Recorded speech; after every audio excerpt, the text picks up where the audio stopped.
दया बरसे मेरे सतगुरु पधारे। कृपा बरसे मेरे सतगुरु पधारे। जय गुरुदेव नाम प्रभु का। जय गुरुदेव नाम प्रभु का।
सभी लोग बैठ जाओ। देखो, सेवा भी करो, सत्संग भी सुनो, दोनों लाभ लेने चाहिए। सेवा करते रहो, सत्संग सुनते रहो, क्योंकि सत्संग तो कान से सुना जाते, सेवा हाथों से करते। तो सेवा से शरीर साफ होता और सत्संग से मन साफ होता। दोनों अवसर आपको मिले। हर प्रेमी को इस अवसर का लाभ लेना चाहिए। समय निकल जाएगा, पछताना पड़ेगा आपको, क्योंकि ये वक्त बार बार नहीं आएगा। जो समय आज मिला है वो कल नहीं मिलेगा। इतनी तेजी से समय निकल रहा है और आप इसे समझते नहीं हो। तुम कहते हो आज आया, कल आया, परसों आया, ये कुछ नहीं। जीवन का अनमोल समय निकला जा रहा, जो परमात्मा के भजन के लिए मिला वो तो आपने किया नहीं, इधर उधर कामों में गंवा दिया और इधर उधर कामों से कुछ होना नहीं। इसलिए संत महापुरुषों ने भजन का रास्ता, कि अगर आत्मा का कल्याण चाहते हो तो भजन करो। ये पूजा पाठ से नहीं आत्मा का कल्याण हो, ये तो शरीर इंद्रियों से करते हो आप। शरीर इंद्रियों से करो तो शरीर इंद्रियों को लाभ मिलेगा, और आत्मा से करोगे तो आत्मा को लाभ मिलेगा। बिल्कुल सीधा रास्ता।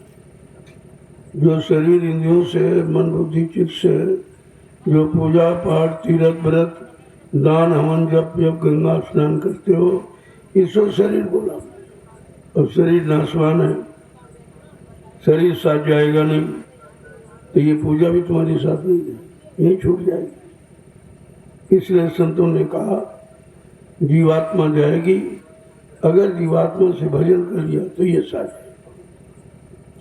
अभी तो लोग यही जाते, साथ क्या जाता हो, जिसमें लगे पड़े हो तो काल माया का सामान आपका है नहीं। जब आपका सामान नहीं तो आप कैसे ले जा सकते?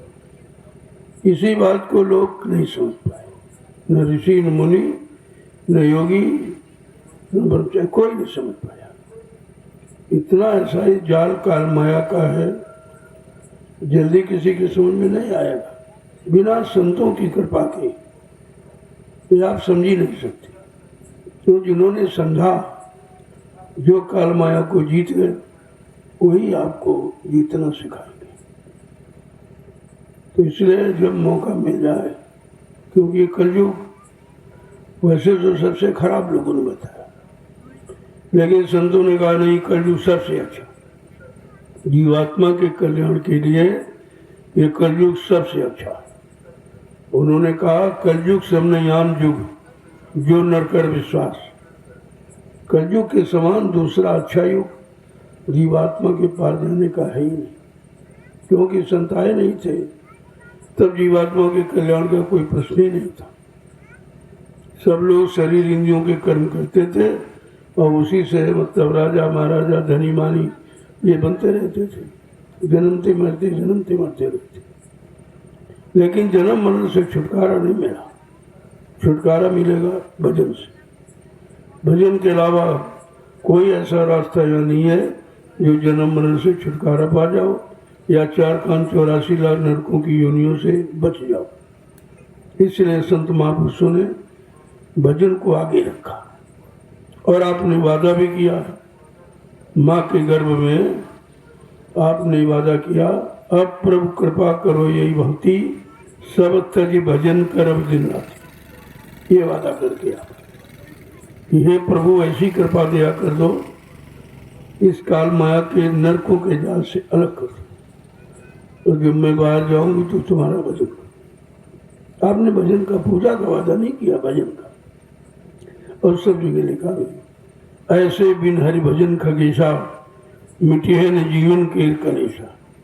मानव जीवन में आने वाले जितने भी कष्ट हैं वो भजन से जाते हैं। पार्वती ने भगवान शंकर से पूछा कि भगवान सत्य क्या? तो रामचरितमानस क्या कहते? उमा कहूँ मैं अनुभव अपना, सत हरि भजन जगत सब सत। कितना साफ कहा कि हरि भजन के अलावा यहाँ कुछ सत्य है ही नहीं। जो भी तुम कर रहे हो ये सब झूठ है। झूठ माने छूट जाने वाला, तुम्हारे साथ जाने वाला, तुम्हारा साथ देने वाला नहीं है, उसको झूठ कहते हैं। और इसी झूठ में अभी फंसे पड़े। मानव जीवन तो करोड़ों लोगों को मिला, लेकिन कितने लोग मानव जीवन को धन्य बना रहे, कृतार्थ बना रहे हैं? बहुत कम है। क्योंकि ये जानकारी बगैर संतों की मिलेगी नहीं, और संतों के पास आप जाते नहीं हो, इधर उधर भटकते हो। जड़ता की ममता में कागज है, पत्थर है, पानी है, तीरथ है, मुहूर्त है, इनमें तो कोई बैठा नहीं है जो तुम्हारी मदद कर देगा। न कोई देने वाला, न कोई लेने वाला, न कोई बचाने वाला, फिर भी जुटे पड़े उसी में। अरे तुम्हारे युग की पूजा नहीं है, अब कलयुग है। ये पूजा सतयुग देता द्वापर की थी, जबकि मानव शरीर की उम्र 1,00,000 वर्ष की, 10,000 वर्ष की और 1,000 वर्ष की। और मन की ताकत हाथी के बराबर, घोड़े की बराबर और बकरी के बराबर। लेकिन आज कलयुग में तो चींटी के बराबर मन में ताकत। अब चींटी कितना वजन ले जा सकती? सोचो कि चींटी जैसा कमजोर मन कर ही क्या सकता? ये पिछले युग की साधना नहीं कर सकता, उम्र ही नहीं है, शक्ति भी नहीं है। और बगैर शक्ति की भक्ति होती नहीं है, और बगैर भक्ति की मुक्ति नहीं होती, तो आप जानते हो। लेकिन ये भी तो आपको किसी ने नहीं बताया कि मुक्ति कहाँ रहती। आपने तीर्थ में, पानी में, मुहूर्त में, मंदिर में, इनमें ढूंढा है। लेकिन संतों ने क्या कहा? मुक्ति संत चरण की राशि। मुक्ति संतों के चरणों में है, कहीं नहीं रहती। और संत चरण आपको मिले नहीं, ना ढूंढते हो, ना खोजते हो, ना पाने की इच्छा रखते हो। वो तो जबरदस्ती दे रहे हैं। इस कलयुग जैसा अच्छा युग है ही नहीं जो जबरदस्ती दे रहे हैं। न तुमसे कुछ दान, न दक्षिणा, न रोटी, न बोटी, कुछ नहीं मांगते, फिर भी तो आप नहीं ले पा रहे।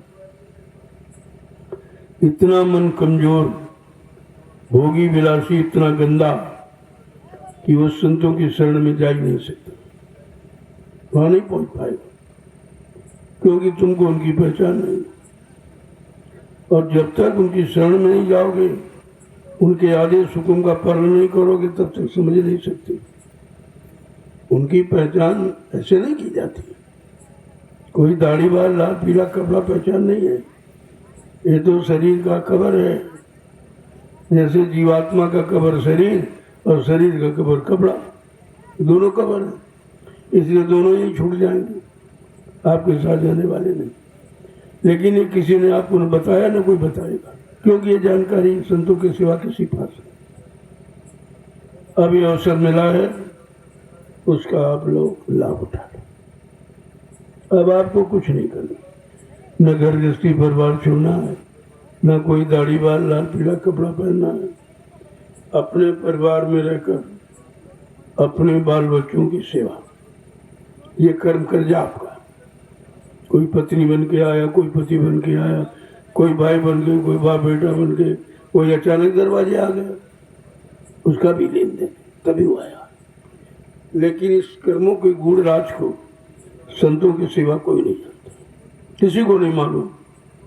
तभी तो कहा वेद थके ब्रह्मा थके और थकी गए शेष महेश, और गीता का जहाँ गम नहीं वो संतों का देश। ऐसे देश से संत महापुरुष आते हैं कि जहाँ ये कागजी विद्या नहीं जा सकती, ये नहीं पहुँचा सकती। आप ये कागज की नाव है, ये तो डूब जाएगी भवसागर, ये पार नहीं कर। ये जानकारी के लिए कि आप जानकारी कर सकते हो कि वास्तविक रास्ता कौन है, परमात्मा से मिलने की युक्ति कौन है, परमात्मा से मिलाने वाले कौन है। ये जानकारी के लिए आपको रखा गया। लेकिन न जानकारी की वो फंस गया, और अभी फंसे हो। इतना समय गुजर गया संत महापुरुषों को बताते, सुनाते, समझाते, लेकिन समझ में किसी के नहीं आया। अभी तक नहीं समझ आया। सब बेचारे से फंसे पड़े। तो ये विचार करो, क्या ये मानव जीवन व्यर्थ में चला जाएगा? फिर तुम उन्हीं शरीरों में जाओगे, पशुओं में, शरीर पक्षियों में, कीड़े मकोड़ों में, जंगली जानवरों में, इसी में आपका जन्म होगा। क्योंकि आप मानो जन्म पाने वाले तो कर्म करते ही नहीं, सब मतलब गंदे कर्म जितने हो सकते, मार काट, हिंसा, चोरी, कत्लेआम, व्यभिचार, कुचार, झूठ, छल, कपट, बेईमानी, इसके अलावा तुम कुछ करते हो? क्या ये मानव कर्म है? क्या ये मानव धर्म है? क्या कोई धार्मिक ग्रंथ ये आपको बताता है ये करें आप? क्या धार्मिक स्थलों से कोई ऐसी आवाज मिली है कहीं से? ये सब मनमानी तरीके से जो आप कर रहे हो, तो इसका भुगतान करना पड़ेगा। इसके भुगतान के लिए आपको इन्हीं 4,84 लाख नरकों की योनियों में जाना पड़ेगा। इसी में भुगतान होता है। इसलिए 2 वचन अगर संत महापुरुषों के सुन लो तो तुम्हारा भ्रम दूर हो जाएगा, तुम सही सच्चे रास्ते पर खड़े हो जाओगे। नहीं कितना जमन चला गया और ये भी जा रहा, धीरे धीरे सब चला जाएगा। एक दिन जीवन लीला समाप्त हो जाएगी, फिर आपको ये शरीर नहीं मिलेगा। इसलिए संत महापुरुषों ने क्या कहा, तुम्हें करना क्या है पहले वो समझ लो। कि मन मारो अब तन को जारो, मन मारो अब तन को जारो, मन को मारो तन को जारो, मन को मारो तन को जारो, इंद्री रस के भोग विसारो, इंद्री रस के भोग विसारो, इंद्री रस के भोग विसारो, इंद्री रस के भोग विसारो, मन को मारो तन को जारो, मन को मारो तन को जारो। देखो बड़ा सीधा रास्ता है।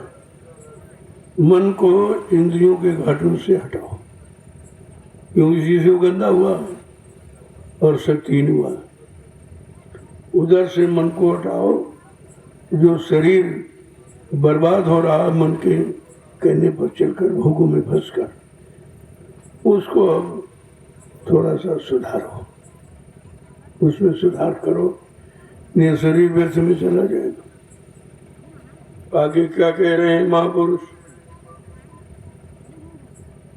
कि तुम निद्रा और आलस त्यागो, तुम निद्रा और आलस त्यागो, तुम निद्रा और आलस त्यागो, तुम निद्रा और आलस त्यागो, गुरु के संग में शब्द पुकारो, गुरु के संग में शब्द पुकारो, गुरु के संग में शब्द पुकारो, गुरु के संग में शब्द पुकारो, मन को मारो तन को जारो, मन को मारो तन को जारो। कहते तुम्हारा मन भजन में क्यों नहीं लगता है?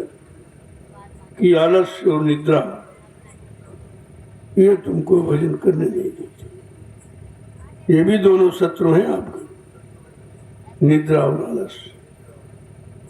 और क्या कह रहे हैं कि गुरु के संग में सद पुकारो। अगर सच्चे गुरु का साथ हो जाए, ये नकली नहीं है, असली। अगर सच्चे सदगुरु का साथ हो जाए, तुम शब्द से पुकार लगाओगे तो मालिक सुनेगा। अक्षर उच्चारण करने से परमात्मा नहीं मिलेगा, सत्य का। कितनी बड़ी बात देखिए कि सत्संग तुम नित्य चित कर धारो। सत्संग तुम नित चित कर धारो। सत्संग तुम नित चित कर धारो। सत्संग तुम नित चित कर धारो। गुरु दर्शन को नित्य निहारो। गुरु दर्शन को नित निहारो। गुरु दर्शन को नित्य निहारो। गुरु दर्शन को नित निहारो। का नित्य सत्संग सुनो। जब सत्संग सुनोगे और वचनों को धारण करोगे तब सत्संग का असर तुम्हारे मन बुद्धि चित्त पर पड़ेगा। और गुरु दर्शन को नित्य निहारो। और अंदर में ऐसी प्रार्थना और जो मेहनत करो कि सच्चे सदगुरु का दर्शन नित्य मिले रोज। सच्चे जो आत्मा को उसे मिलाने वाले। ये दाढ़ी वाले लाल पीला कपड़े वाले नहीं, संत नहीं है, तो भेष है। ये भेष है। दर्शन तो अंतर में होता है और दर्शन आत्मा करेगी तो क्या होगा? कहते गुरु दर्शन को नित्य निहारो। तुम एकटक गुरु के दर्शन करो, एकटक होकर ना बिसरे। मतलब यानी अंदर से वो हटे न मन, बराबर दर्शन में एकटक लगाई दिखता है। तो दर्शन से क्या होगा कि तुम्हारी आत्मा साफ होगी। सच्चे सदगुरु के दर्शन से, वो नहाने धोने से नहीं, वो तीरे बरस से नहीं साफ होगी, सच्चे सदगुरु के दर्शन से। आगे क्या कह रहे हैं कि मन से क्या दम दम तुम्हारो। दम तुम हारो। मन से क्यों दम दम तुम हारो। मन से क्यों तुम दम दम हारो। जग की आशा दूर निकारो। जग की आशा दूर निकारो। जग की आशा दूर निकारो। जग की आशा दूर निकारो। का ये मन पल पल तुम्हें गिरा रहा है, हरा रहा है, कमजोर कर रहा है, भ्रमित कर रहा है। करे जग आशा से दूर। ये संसार की आशा नकली है, ये तुम्हारे साथ न जाने वाली न कभी पूरी होने वाली। ये अपने अंदर से गंदगी को निकालो और एकमात्र परमात्मा की आशा, उसके दर्शन की आशा, संत महापुरुषों के दर्शन की आशा, उनके सत्संग वचनों की आशा रखो कि ये नित्य मिले, हर पल हर घड़ी मिले।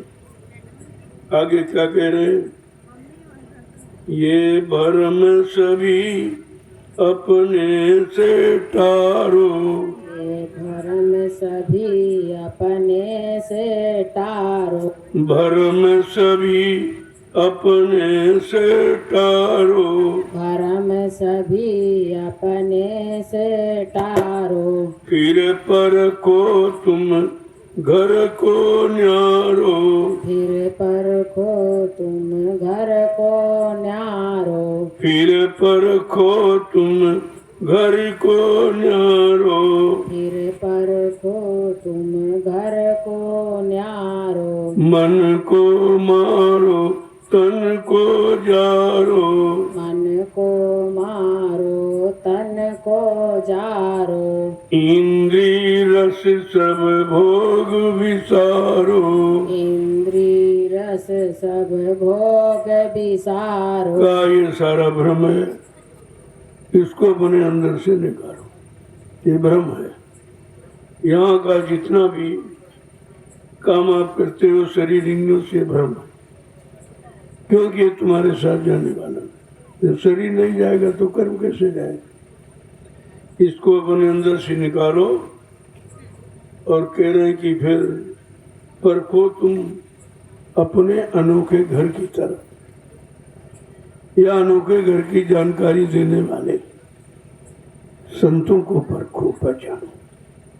जो तुम्हारे घर से आए हैं, तुमको घर पहुंचाने के लिए, उनको निहारो, उनको देखो। ये है दर्शन। दर्शन उन्हीं का करो जो तुमको तुम्हारे घर ले जाने की बात करते हैं, पहुंचाने की बात करते हैं, तुम्हारी जीवात्मा को जगाकर परमात्मा से मिलाने की बात करते, उनका दर्शन करो। बाकी ये सब नकली है।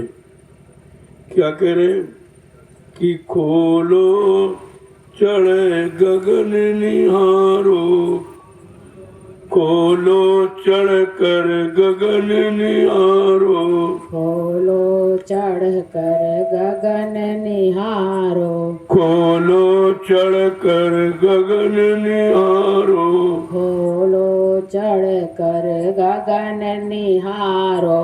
10 बैठो अब 10वें द्वारो, 10 बैठो अब 10वें द्वारे, 10 बैठो अब 10वें द्वारो, 10 बैठो अब 10वें द्वारे। मन को मारो तन को जारो, मन को मारो तन को जारो, इंद्री रस सब भोग विसारो, इंद्री रस सब भोग विसारो। कहते उधर चलो। संत महापुरुष इधर की बात नहीं करते, उधर। उधर माने परमात्मा की तरफ। उधर कहते चलो, और जो भूल भरम के दरवाजे लगे उनको खोलो। सदगुरु की दया लेकर भूल भरम के दरवाजों को खोलो। जीव की बस की बात नहीं, खोले। और अंदर बैठो 10वें द्वार। फिर जब उनके कृपा दया से भूल भरम का दरवाजा खुल जाएगा, तब आगे चलकर 10वां द्वार, यहीं से चढ़ाई शुरू होती, यहीं से प्रारंभ होता है। 9 द्वारे तक तो काल माया, 10वें द्वार से परमात्मा की तरफ जाने का रास्ता है। वो संतों के सिवा कोई जानता नहीं है। क्या कह रहे, फिरे महासुन, फिरे महासुन उसके पारो, फिरे महासुन उसके पारो, कहाँ देखो भंवर उजियारो, कहाँ देखो भंवर कहाँ उजियारो, देखो भंवर उजियारो। कहाँ देखो भंवर जैसे उजियारो। जैसे भूल भ्रम का दरवाजा खुला और आगे की आप बढ़े ऊपर की तरफ। ऊपर माने दोनों आंखों के ऊपर। दोनों आंखों में तो जीवात्मा बैठी मध्य में, उसके ऊपर ऊपर की तरफ चलोगे तो परमात्मा से मिलने का रास्ता ऊपर से, नीचे नहीं है। नीचे तो भोगों का रास्ता है, काल माया। तो कहते क्या है, फिर महाशून्य हुए उस पार, फिर महाशून्य के उस पार चले जाओ, यानी जहाँ कुछ नहीं। महाशून्य का मतलब काल माया कोई वहाँ खेल नहीं कर सकती, न किसी को डिगा सकती, न फंसा सकती। फिर क्या कह रहे हैं कि ता देखो भंवर उजियारो। जैसे ऊपर पहुंचे प्रकाश ही प्रकाश। जहाँ प्रकाश होता वहाँ अंधेरा नहीं रहता। जब प्रकाश होगा सब दिखाई देगा, अंधेरे में तो नहीं दिखाई देगा। प्रकाश में कहना इतना उजाला उधर है, इस काल माया के देश में उसका उजाला कोई, ये सूरज चांद भी उसकी क्षमता नहीं कर सकती। कोटिन सूरज चांद सितारे, करोड़ों सूरज करोड़ों चंद्रमा तारे उस प्रकाश की बराबरी नहीं कर सकते हैं जो परमात्मा के देश में। इसीलिए परमात्मा को प्रकाशमान कहा गया। क्या कह रहे हैं कि सत नाम मिलाति प्यारो, सत्य नाम मिला अति प्यारो, सतनाम मिला अति प्यारो, जा अलख अगम ये सबसे न्यारो, अलख अगम ये सबसे न्यारो, अलख अगम ये सबसे न्यारो। अलख अगम ये सबसे न्यारो। आज जैसे जैसे आगे बढ़ोगे ऊपर की तरफ, नीचे नहीं, तैसे तैसे ये सब प्रकाश बढ़ता जाएगा, इतना बढ़ता जाएगा कि नीचे का आप सब भूल जाएंगे। कहा सत्य नाम मिला था, वहां परमात्मा का सच्चा नाम। ये इधर राम नाम सच्चे नहीं है, ये तो शरीरों के नाम, जो यहाँ धर्म की स्थापना, दुष्टों का संहार करने आए तो शरीरों के नाम, ये परमात्मा के नाम नहीं है। इसीलिए कहा कोटि नाम संसार में तासे मुक्ति न हो, आदि नाम जो गुप्त जप बूझे पर लाखों। एक राम दशरथ का बेटा, एक राम घट में लेटा, एक राम का सकल पसारा, एक राम इन सब से न्यारा। उस राम की बात संत महापुरुष करते, जो रोम रोम में रमा हुआ। तो वो इतना राज किसी ने खोला नहीं, तभी तो लोग बेचारे इसमें फंस गए। कोई सीताराम में, कोई राधेश्याम में फंस गए, जबकि शरीरों के नाम, जैसे तुम्हारे नाम ऐसे उनके नाम थे। जो काम तुम कर रहे हो वही काम उन्होंने किया, कोई अंतर नहीं है। उनको भी राजपाट धन दौलत प्यारा लगा और तुमको भी वही प्यारा, तो तुम्हारे उनमें अंतर क्या है? तो भगवान कैसे मान लिया उनको? भगवान तो बिल्कुल न्यारा होगा, अलग होगा, एकदम अनोखा। इसीलिए समझा के महापुरुष कहते हैं कहीं धोखे में न फंस जाना।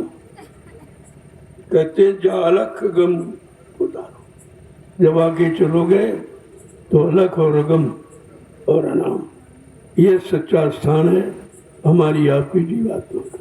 यहीं से सारी जीवात्माएं मृत्यु लोक मंडल पर उतारी गई थी। अब बेचारी वो जाके वहां फंस गई। इसलिए अभी सतपुरुष ने बहुत हेरा समझा के भेजा कि देखो जा तो रही हो, वो नीचे सबसे काल माया कर दी, सबसे खराब है। तुम किसी के बहकावे बर्मा में मत आना, और ये नाम डोर मत छोड़ना, इसको मत छोड़ना। अगर कहीं नाम डोर तुमने छोड़ दी तो तुम निराधार हो जाओगी, फिर तुमको फंसा लेगा, फिर तुम वापस कभी नहीं आ पाओगे। समझा बुझा भेजा, ऐसे नहीं। क्या कह रहे हैं? सतगुरु स्वामी धाम अपारो, सतगुरु स्वामी धाम अपारो, सतगुरु स्वामी धाम अपारो, सतगुरु स्वामी धाम अपारो, दिया सतगुरु ने परम उदारो, दिया सतगुरु ने परम अपारो, दिया सतगुरु ने परम उबारो, दिया सतगुरु ने परम उबारो, मन को मारो तन को जारो, मन को मारो तन को जारो, इंद्री रस सब भोग विसारो, इंद्री रस सब भोग विसारो। देखो समझा के सदगुरु क्या करे? गुरु ने नहीं, सदगुरु ने समझाया। गुरु तो राजपाट दिलाता, मान सम्मान अधिकार, सदगुरु परमात्मा से मिलाता है। इसलिए आवश्यकता तो सदगुरु की है और वैसे दोनों की है। गुरु इधर का ज्ञान कराता और सदगुरु उधर का ज्ञान कराता। गुरु यहाँ के संसार के सामान से, राजपाट धन दौलत से मिलाता और सदगुरु परमात्मा से मिलाता। दोनों का काम अलग है। कहते कि बिना सदगुरु और बिना सत्संग का ये ज्ञान नहीं मिल सकता। ये किसी के पास नहीं, न ज्ञानी ध्यानी वैज्ञानिक किसी के पास नहीं। गुरु मिले सच्चा, उसी को सदगुरु कहते, और उनका सत्य संग मिले, सत्य का संग करने वाला ज्ञान मिल जाए, शिक्षा मिल जाए, तालीम मिल जाए, तब तो संभव है कि हम सब जीवों का काम हो सकता है। अन्यथा ये कागज पढ़ने से किसी को परमात्मा नहीं मिला, और ये किताबें परमात्मा महात्मा बना भी नहीं सकती। वो तो जिन्होंने अपनी आत्मा को जगा लिया, परमात्मा से मिला लिया, उनको महात्मा कहते। महात्मा कोई दाढ़ी बाल लाल पीला कपड़ा नहीं तो भेष है, और इसको अपनाने से तुम दंड के बागी बन जाओगे कि तुम असली में हो नहीं, और ये नकल करते हो। तो नकल की बड़ी सजा है। इसलिए संत महापुरुषों ने कहा कि कलयुग नकल करने का युग नहीं, ये स्पेशल युग है। इसकी पूजा, इसकी साधना ये सब अलग है बिल्कुल अन्य युगों से। क्यों?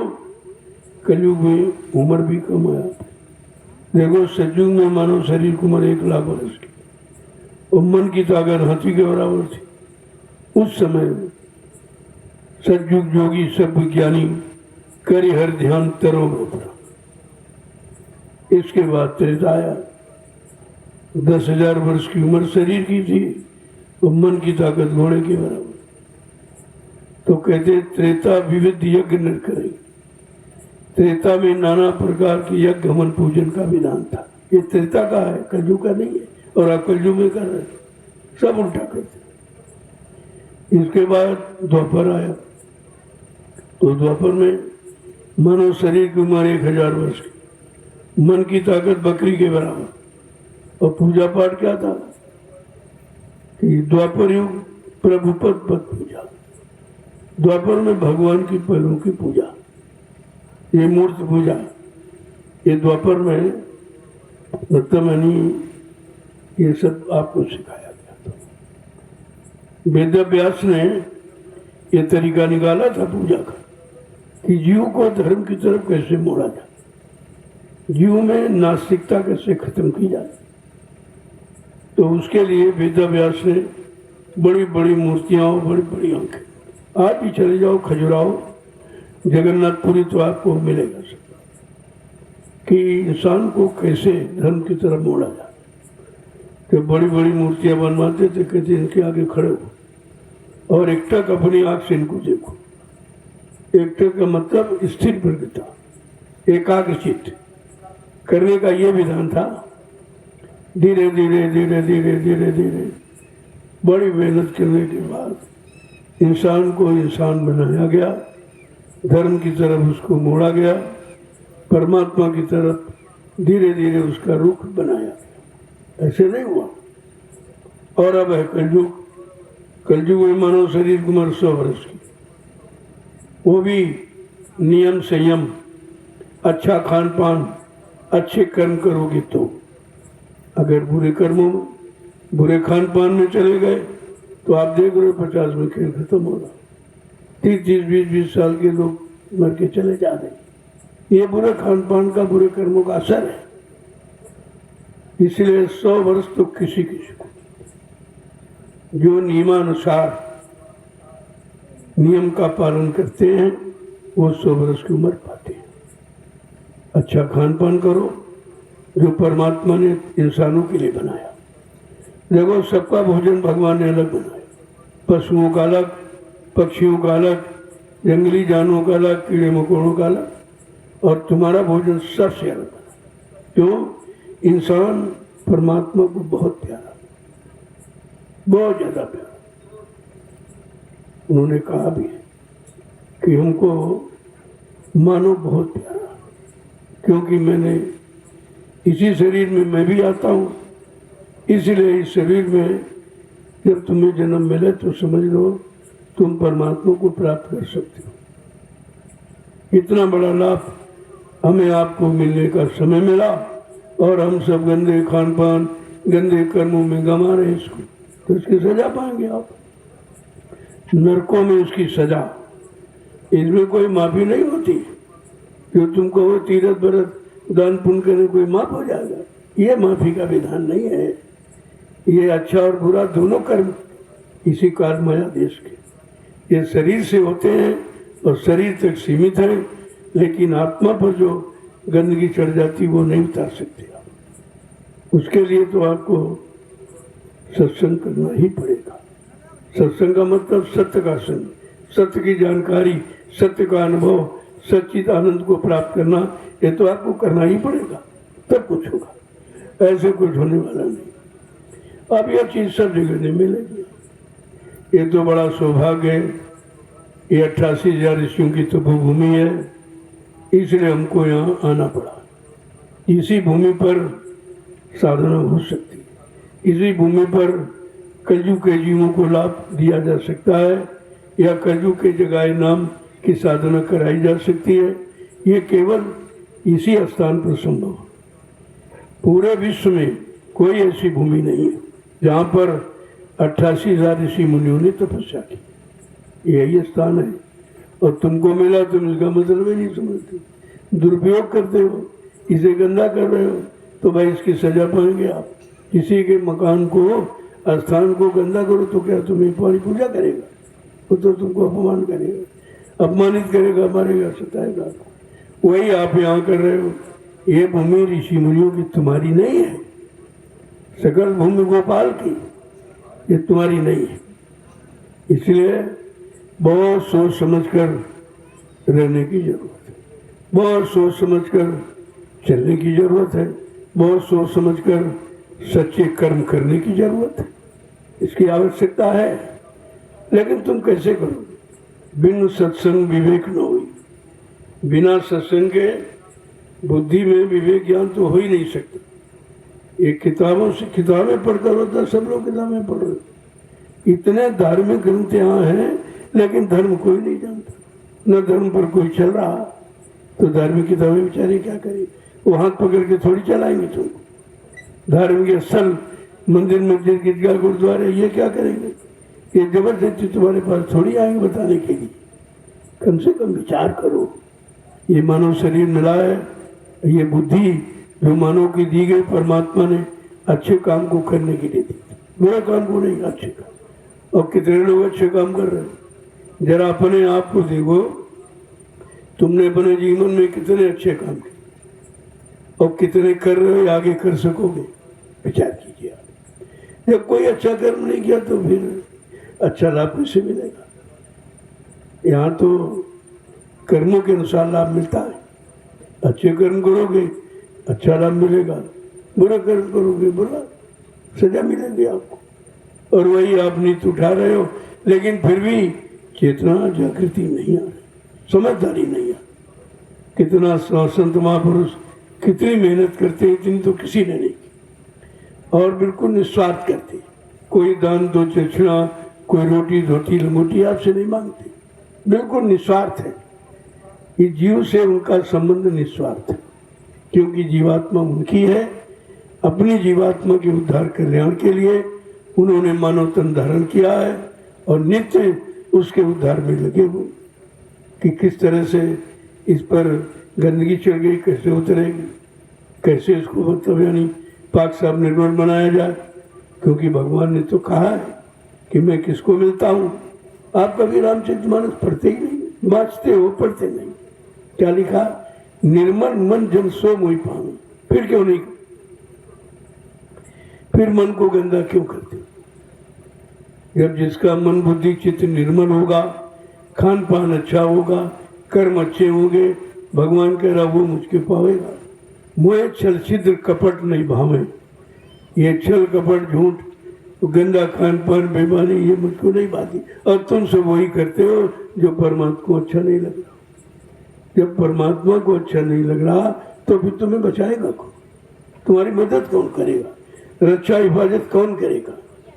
लेकिन तुम इस पर कभी विचार ही नहीं करते, क्योंकि तुम विचारवान संत महापुरुषों के करीब जाते नहीं। वो विचारवान, बाकी को विचार नहीं, सबको विचार भर गया।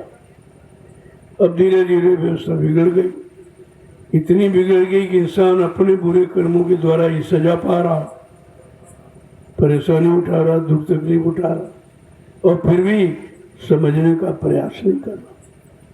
कितनी मेहनत संत महापुरुष करते जीवों के साथ। तुम्हारे पाप कर्मों का बोझा कितना हल्का करते, कितना उठाते अपने ऊपर लेकर, लेकिन तुम उनकी बात एक भी नहीं मानते। एक भी बात आप नहीं मानते तो परिणाम तो भाई खराब। आगे बहुत खराब समय है, जिसको हम जवान से कैसे बताएं, इतना खराब। बहुत कम लोग रह जाएंगे। कुदरत है नाराज बड़ी, आगे मुसीबत बड़ी। अब कुदरत नाराज हो गई है। जो आपने शरीर इंद्रियों से मार काट, हिंसा, चोरी, कत्लेआम, व्यभिचार, कुचार, गंदा खान पान, बुद्धि ना से नशा जो आपने प्रयोग किया है, उससे कुदरत नाराज हो गई और वो कुछ करना चाहती। कुदरत का काम तुम्हारे हित में नहीं होगा, उसका तो काम विनाश का। कुदरत का काम जब अच्छी सच्ची बात भक्त बेटे प्रहलाद की उसके पिता ने नहीं माना तो उसका विनाश हो गया। इतिहास पढ़िए आप, उसी से खड़े हो जाओ, सुधर जाओ, ज्यादा अच्छा। त्रेता में रावण कितना बड़ा विद्वान था, 4 वेद 6 7 18 पुराणों को ज्ञाता, उत्तम कुल पुलस्त करनाती, शिव विरंच पूजो वो भाती। इतना कुलीन ब्राह्मण 4 वेद 6 7 18 पुराणों का ज्ञाता था, और जिसने अपने यानी साधना से ब्रह्मा विष्णु महादेव को अपने कब्जे में कर लिया। लेकिन समय के जगाए नाम को नहीं समझ पाया। कौन सा नाम? जो ऋषि मुनियों ने राम नाम जगाया था, इस नाम में विश्वास नहीं कर पाया। कह रहा ना ये भगवान है, ना ये भगवान का नाम है। कह रहा मैं भगवान, मैं ही ब्रह्मा, मैं ही विष्णु, मैं ही शंकर कहा हूँ, त्रिलोक की शक्ति उनमें मैं समाया हूँ।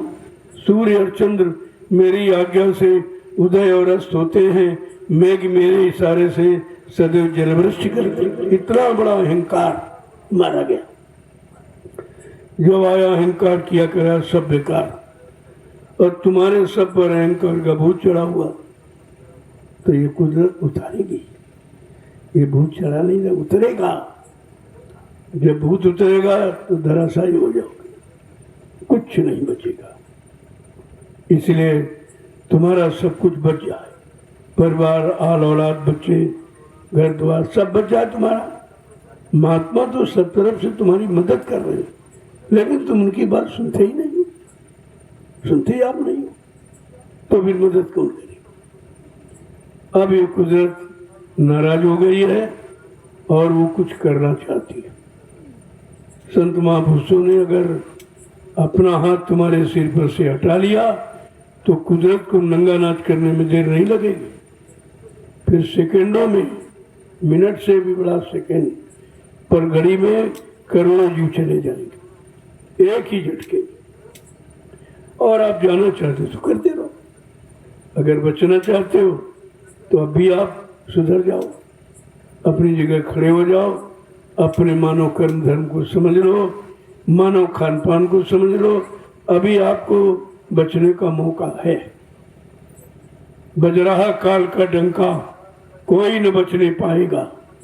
लेकिन संतों ने कहा नहीं, बचेगा साधु जन कोई जो हरि से लव लगाएगा। अब तुम्हारी को नहीं समझते, यही कागज पत्थर को हरि मान बैठे, ये भी तो आपको भूल है। अरे भगवान कोई पत्थर का था? अगर पत्थर का होता तो लंका पर चढ़ाई कैसे किया, महाभारत कैसे किया? इतनी छोटी बात भी नहीं समझ पाए। फिर तुम्हारी पढ़ाई लिखाई का मतलब क्या निकला? कुछ नहीं, कुछ भी नहीं। इसलिए कागजी ज्ञान तुमको भरमा रहा है, बेकार रहा है, दिला कुछ नहीं रहा, ना कुछ मिला रहा। इस पर तो विचार आपको करना ही होगा। तो कहा कि भाई कलयुग सबसे खराब और सबसे छोटा, कम उम्र वाला। देखिए तो इसमें कोई चीज़ अच्छी नहीं है, लेकिन इसमें अच्छी क्या है? संतों का मिलन, संतों का दर्शन, संतों से सत्य ज्ञान, ये इसके लिए अच्छा। और ये किसी युग में रहा नहीं था। इसलिए उद्धार के लिए, कल्याण के लिए कलयुग समयान युग जो न कर विश्वास। कलयुग के समान कोई दूसरा युग अच्छा नहीं है अगर संत महापुरुषों की वचनों पर विश्वास हो। अब विश्वास आपको है ही नहीं तो फिर कैसे सोचो, कैसे बचोगे इस पर सोचो। जो कह रहे हैं हमारे पास रहने के लिए मकान है, खाने के लिए रोटी है, कमाने के लिए खेती, दुकान, दफ्तर, बिजली, व्यापार, मजदूरी है, सहयोग के लिए पति पत्नी, बाल बच्चे, परिवार, ये तो एक झटके में चला जाएगा, एक झटके में, ये कुछ नहीं बचेगा। और ये गांव, शहर, कस्बे लिख लो, एक दिन खाली हो जाएंगे, बहुत रहने वालों की संख्या कम हो जाएगी। इतने मकान खाली पड़े रहेंगे, कोई रहने वाला नहीं। आज अज्ञानता, भूल भ्रम में आप एक एक इंच जमीन पे झगड़ा करते हो, क्योंकि तुमको मालूम नहीं तुम्हारा भविष्य कैसा है, कैसा भविष्य बनने जा रहा है, कैसे माहौल वातावरण बनना बन करके कैसी समस्या खड़ी हो जाएगी, कुछ नहीं मालूम है। और तुम विचार भी नहीं करते।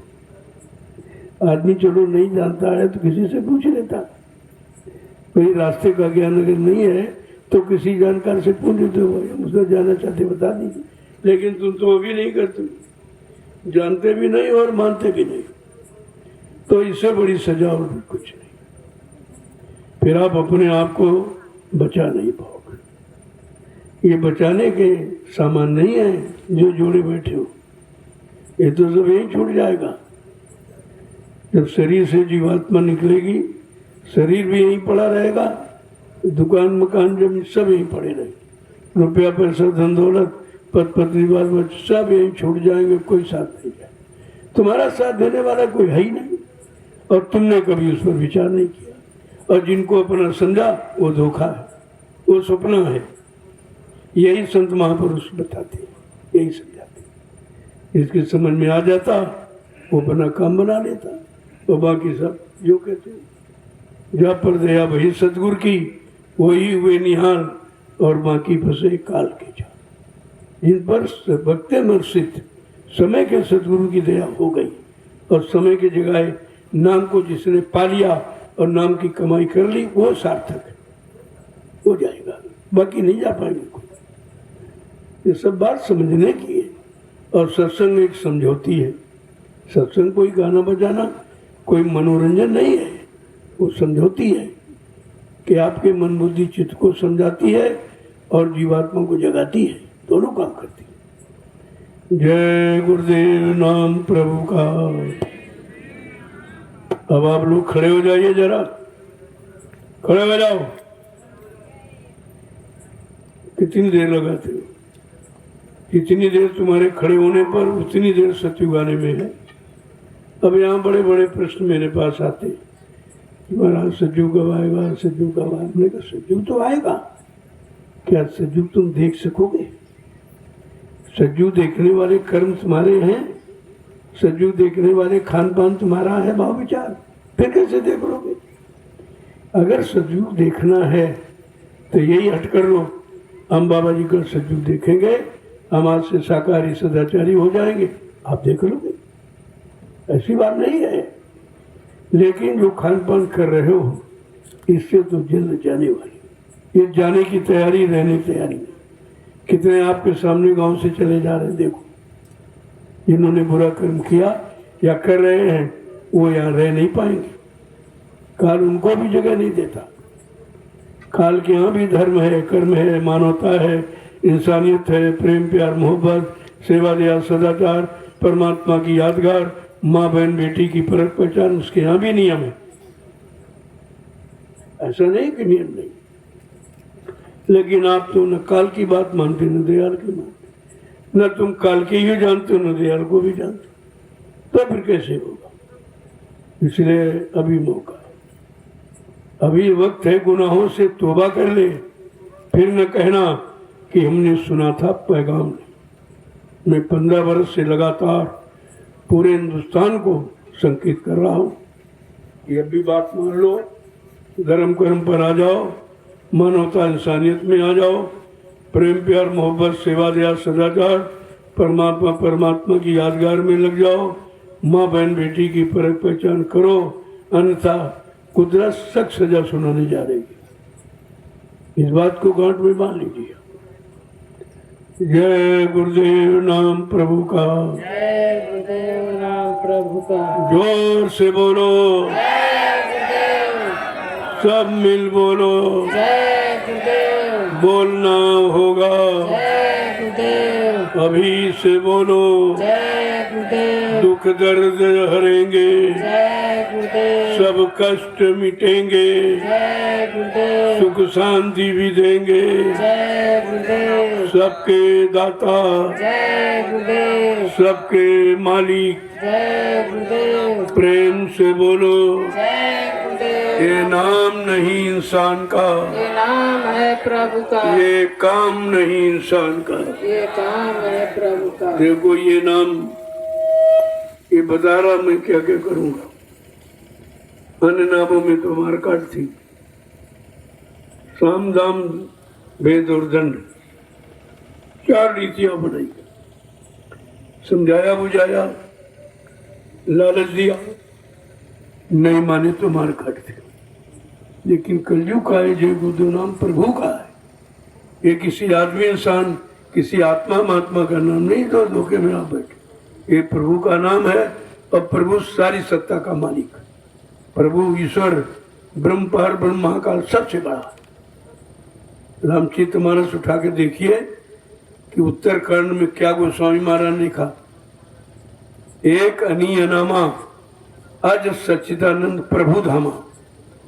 एक अनामी धाम है, वहाँ एक अनामी महाप्रभु है। जब अनामी महाप्रभु मानव चोला धारण करके मृत्यु लोक मंडल पर आएगा, नाम का प्रचार कराएगा, नाम से जीवात्माओं को जगाएगा, नाम का बेड़ा भवसागर में लगाकर इन जीवात्माओं को घर पहुंचाएगा। ये इस नाम का काम है, जो किसी युग के नाम का काम नहीं। आप कितने नाम ले रहे हो, लेकिन किसी नाम ने ये नहीं कहा कि जब तुम हरि नाम लोगे मैं तुमको मिलूंगा, मैं तुम्हारी मदद करूंगा। किसी ने नहीं कहा। और सीताराम ने भी ये नहीं कहा कि हमारा नाम लोगे मैं तुमको मिलूंगा या तुम्हारी मदद करूंगा। राधा कृष्ण ने भी नहीं कहा तुम्हारा नाम लोगे मैं तुमको मिलूंगा, मैं तुम्हारी मदद करूंगा। ब्रह्मा विष्णु महादेव ने भी नहीं कहा कि हमारा नाम लो मैं तुमको मिलूंगा। लेकिन जय गुरु नाम क्या कह रहा कि जब कोई तुम्हारी मदद न करी, सब तरफ से आप निराश हो गए हो, तो कलयुग का जगाया ये जय गुरुदेव नाम प्रभु का लो, मैं तुमको मिलूंगा। लेकिन शाकाहारी सदाचारी रहकर, ये शर्त है। गंदगी में नहीं, गंदगी में कोई पूजा नहीं स्वीकार। अगर आप शाकाहारी सदाचारी बन गए तो जय गुरुदेव नाम हर वक्त हर मुसीबत आपत्ति में तुम्हारी मदद करेगा। अरे करके देख लो तो मानो, मैं तो बिल्कुल गारंटी की बात करता हूँ। और आपसे कुछ चाहिए भी नहीं। अन्य नाम लोग लेते थे, तमाम दान दक्षिणा ये राजपाट सब ले लेते थे, विश्वामित्र ने सब ले लिया हरिश्चंद्र का। लेकिन कलयुग में ऐसा नहीं है। संत दयालु हैं, वो देने आए हैं, लेने नहीं आए। और आप देख लीजिए, मैं दे ही रहा हूँ, ले नहीं रहा हूँ आपसे। ये तो किसी ने नहीं किया। जो मैं कर रहा हूँ ये किसी ने कभी न किया, न कोई कर रहा, न आगे कर सकेगा। ये भी आप गांठ में बांध लीजिए। तो बस जो भी करूँगा तो तुम्हारे लिए, तुम्हारे हित में भले के लिए करूँगा। अब तुम ना समझ पाओ वो बात अलग है। महात्मा कभी साधु से होए न कारज हानि। साधु संत महात्माओं से कभी किसी की हानि नहीं होती, क्योंकि वो अपने लिए नहीं आते, वो संसार के लिए आते, संसार की मदद करने आते, संसार को जगाने के लिए आते हैं, धर्म के रास्ते पर चलाने के लिए आते हैं, परमात्मा से मिलाने की साधना कराने आते हैं। उनका काम बिल्कुल अलग है। अब आपने तो कभी सुना समझा नहीं था, किताबों में भी संत नाम नहीं था। 4 वेद 6 7 18 पुराण 19 उपनिषद और 36 ऋचाएं, ये धर्म चर्चा, इसमें संत नाम नहीं है। संताई ही नहीं थे।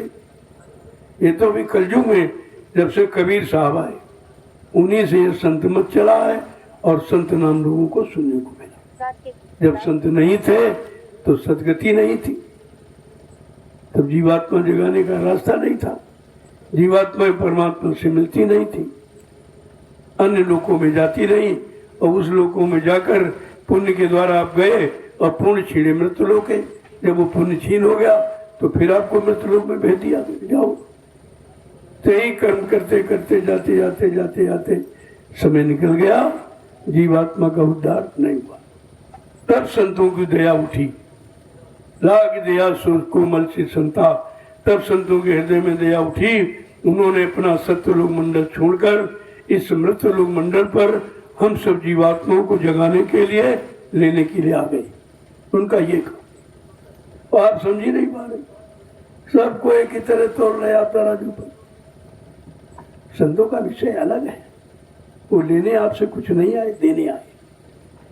अब ले सकते हो तो ले लो, वो तो दे रहे हैं, नहीं लोगे तो तुम जानो तुम्हारा काम जाए। ये नहीं कर सकते हो कि कोई देने वाला था ही नहीं, सब लेने वाले थे, सब पूजा पाठ तीर्थ व्रत करा कर लेते थे, देते कुछ नहीं थे। लेकिन ऐसा संतों क्या नहीं है। अब देखिए, मैं तो आपसे कभी कुछ नहीं मांगता, कुछ भी नहीं, किसी से नहीं, और निरंतर देता रहता हूँ लगातार। इतना दिया है शायद सृष्टि में आज तक किसी ने नहीं दी।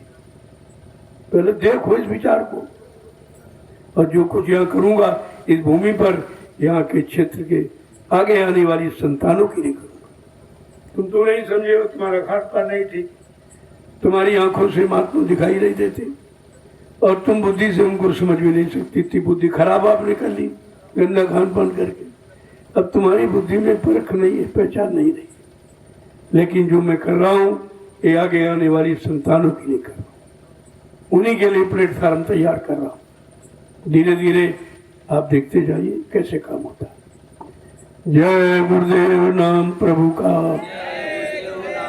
हमेशा इस बात को समझते रहो, इतना सरल जीवात्मा के कल्याण का कभी समय नहीं आया था, और न किसी ने बताया था। जो समर्थ मालिक इस समय आपको 10 जुलाई 1952 से सुनाया, और मथुरा में 60 वर्ष लगा था। 10 जुलाई 1952 से 2012, और 15 वर्ष से लीला, जो लीला हुई है, मैं 15 वर्ष से आपको उन्हीं के वचनों को दोहरा रहा हूँ कि भूल गए हो तो इसे याद कर लो, समझ लो, आगे समय बहुत खराब है। फिर आप ये नहीं कर सकते हो कि हमको किसी ने बचने के लिए कहा नहीं, जुक्ति नहीं, हमारी कोई मदद करने वाला नहीं था, हम आपको ये कहने नहीं देंगे। मुसलमानों की तरह हाय हुसैन हम न हुए, हम ये नहीं कहने देंगे। आप मौजूद हो, मैं तुम्हारी मौजूदगी में तुम्हारे हित का संदेश देता हूँ, और तुमको हर तरफ से बचाने की बात करता हूँ। फिर आपको समझ लेना चाहिए, मैं तो किसी का नुकसान करता नहीं, ये नुकसान कराने का काम नहीं है, ये जन जन को लाभ देने का काम। अब आप लाभ न ले सको और लाभ को नुकसान समझो तो ये तुम्हारी परख में कमी है, बुद्धि में कमी। आपने खराब कर ली बुद्धि, गंदा खान पान करके। जय गुरुदेव नाम प्रभु का। जय गुरुदेव नाम प्रभु का। अब आप लोग सत्संग का प्रसाद ले लीजिए। देखो, प्रसाद भी हिंदुस्तान में कोई नहीं देता, कोई नहीं माना। तुम ही लेके जाते हो और तुम्हारे में से निकाल के थोड़ा दे देता, बाकी रख लेता। लेकिन हम ऐसा नहीं करते, हम प्रसाद बना के देते। यही तो पहचान है। और आप पहचान क्यों नहीं कर पा रहे? हिंदुस्तान में कोई ऐसा है जो प्रसाद बना दे आपका? वो तो कहते जाओ दुकान से खरीद के ले आओ। अगर बनाना जानते होते तो ये क्यों कहते दुकान से ले आओ? फिर भी नहीं आप समझ पा रहे हो, इनके पास प्रसाद बनाने की युक्ति नहीं है, इतनी भक्ति नहीं है कि वो प्रसाद बना के जीवों का कल्याण कर सके। ये सब समझदारी और मैं आपके सामने कर रहा हूँ, और सबके साथ समान व्यवहार करता हूँ। ये भी नहीं कह सकता कि हमको नहीं दिया, हमको पूरे हिंदुस्तान में मैंने बांटा प्रसाद। ये काम सृष्टि में कभी किसी ने नहीं किया। लेकिन आपकी समझ में क्यों नहीं आ रहा कि आप बहुत दूरी बैठे हो, बहुत दूर खड़े हो। जरा नजदीक में आओ, अपनी मदद अपनी रक्षा करवा लो। ये समय इतना खराब आ रहा, कहीं से बचने वाले नहीं हो। जय गुरुदेव नाम प्रभु का। देखो, आप सेवा भी कर रहे थे और सत्संग भी, दोनों काम। ये कितना अच्छा अवसर है। ऐसा कभी नहीं किसी ने किया कि सेवा भी कराए और सत्संग भी सुनाए साथ साथ।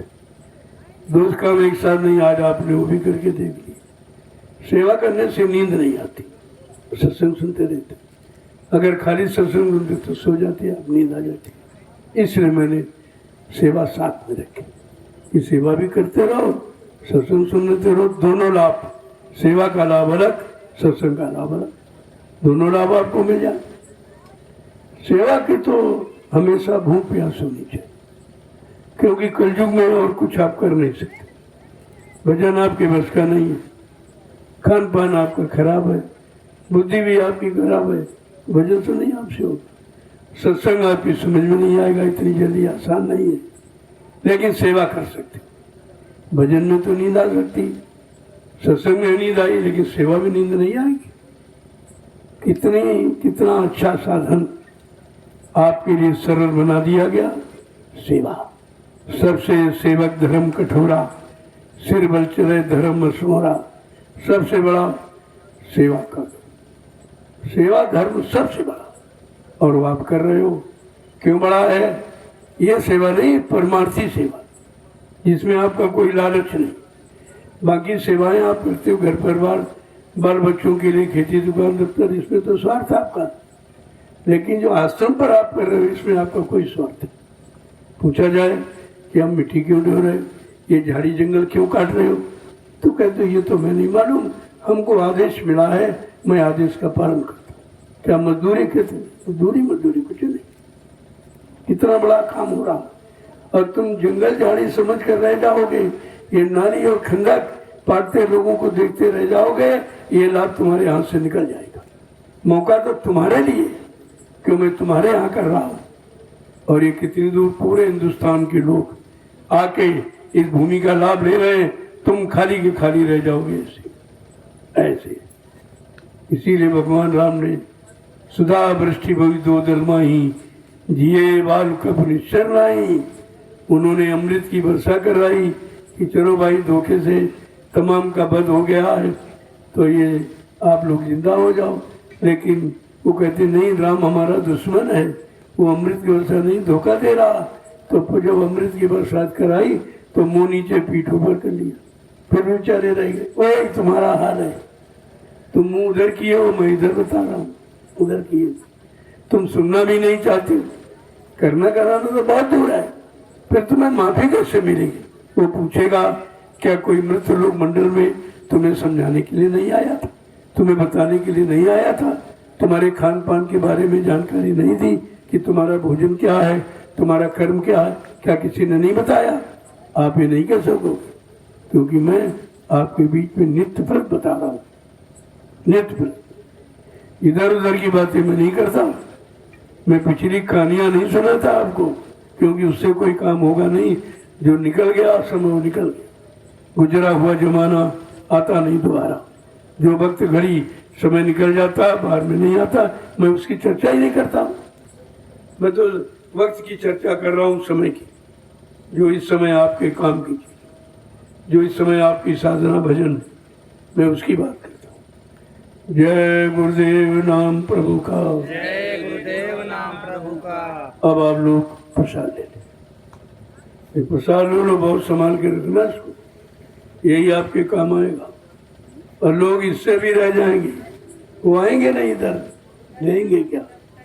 वो इधर नहीं, काल माया आनी नहीं देगी, उनका पाप कर्म इधर आने ही नहीं देगा, वो रास्ते से लौटा देगा कि तुम उस स्थान में जाने के काबिल नहीं हो, वो अच्छी शुद्ध चर्चा सुनने के लायक नहीं हो, और वो महाप्रसाद पाने के लायक नहीं हो। इसलिए सब जीव इधर नहीं आएंगे, जिनकी किस्मत में है, जिन्होंने कुछ पुण्य कर्म कमाया, उनकी समझ में आ रहा, बाकी नहीं किसी। मैं तो सबके बीच में कह रहा हूँ, मैं कोई पर्दा थोड़ी डाले, न कोई छिपा के कहता हूँ, सबके लिए समान संदेश देता हूँ, क्यों मैं सबको अपना समझता हूँ।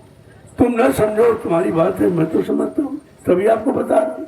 मैं क्या जरूरत जय गुरुदेव वालों को बुला के उनके कान में कह देता, ये साउंड लगा करके आपके कान तक आवाज क्यों पहुँचाता? इसको कहते समान हमदर्दी सबके प्रति। जय गुरुदेव नाम प्रभु का। अब आप लोग ये सत्संग का प्रसाद ले लो, और इसके बाद भोजन प्रसाद, जो भंडारे का भोजन, वो भी तमाम बीमारियों को दूर करने वाला है। ऐसा नहीं है यहाँ जो भी चीज दी जाएगी वो तुम्हारे भले की, तुम्हारे कल्याण की, तुम्हारे लाभ की है। अब तुम ना समझ पाओ तो हम उसके लिए क्या करें? तुम भाई जबरदस्ती तो नहीं कर सकते, हम तो समझा ही सकते हैं और प्रार्थना कर सकते हैं आपकी। जय गुरुदेव नाम प्रभु का।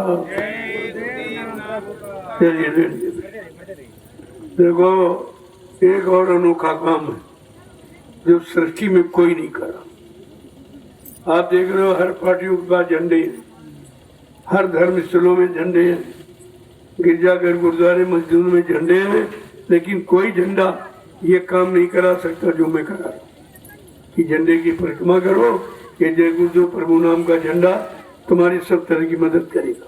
ये कोई नहीं करा, ये कोई नहीं, क्योंकि ये नाम उनका जगाया हुआ नहीं है।